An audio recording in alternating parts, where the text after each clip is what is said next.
Be sure to punch the button so we can hear you loud and clear. Thank you. Good morning, Chairman Durbin, Ranking Member Grassley, and members of the committee.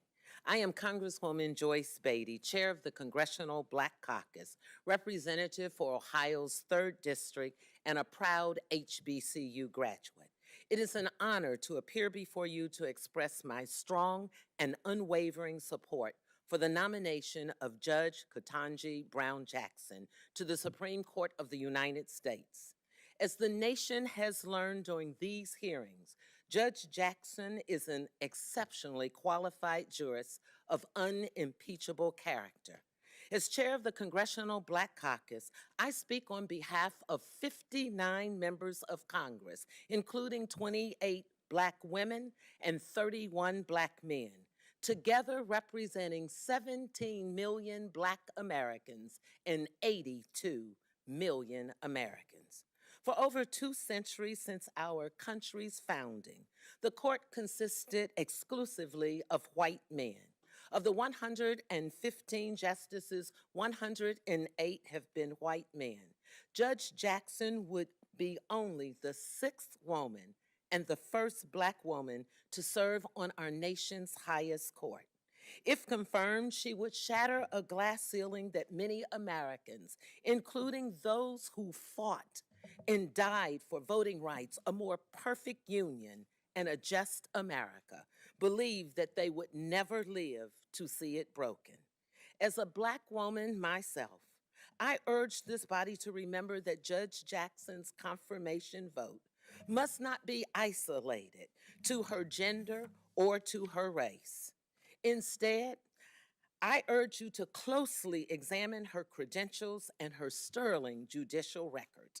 To me, they read like a storybook for a perfectly prepared jurist to sit on the nation's highest court. She is grounded in family values, love of God and country, and academic excellence. In my recent conversation with her, it became immediately clear why President Biden chose her. Her life experience, education, and reverence for the rule of law clearly demonstrate that she has been preparing for this moment her entire life. Senators this week quoted Dr. King, and as I am reminded to paraphrase, King said, "Give us the ballot so we could put judges on the bench who will do justice and love mercy." Judge Jackson will do exactly that.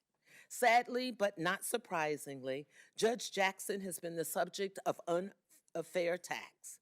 These bad faith efforts exist despite a resume that arguably surpasses those of previous nominees.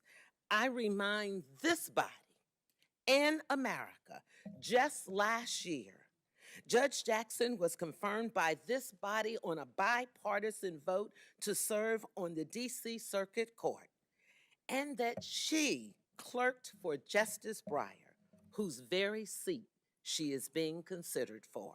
Judge Jackson's confirmation will send a message to Black women and little girls like my granddaughter Leah, whose mother is the first Black woman to serve on the 10th District Court of Appeals.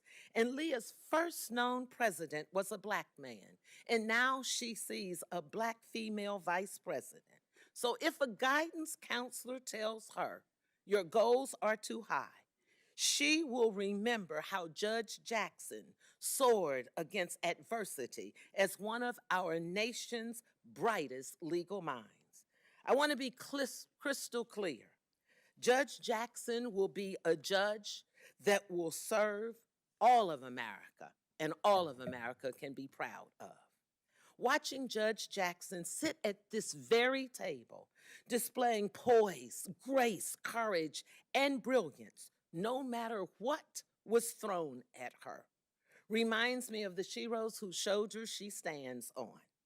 From Ida B. Wells to Rosa Parks to Constance Baker Motley, the first Black woman to argue at the Supreme Court and the first Black woman appointed to the federal judiciary. These heroic Americans and Judge Jackson remind me of this phrase: senators, never limit yourself because of others' limited imagination. Never limit others because of your own limited imagination. Lastly, the Congressional Black Caucus, often called the conscience of the Congress, is calling on all senators to dig deep into their hearts and minds to unequivocally stamp out any unconscious or conscious bias or discrimination as this process moves forward. CBC stands with Judge Jackson to ensure that she will be treated with the dignity and respect she serves. Let's change America and confirm her with a bipartisan vote. Thank you.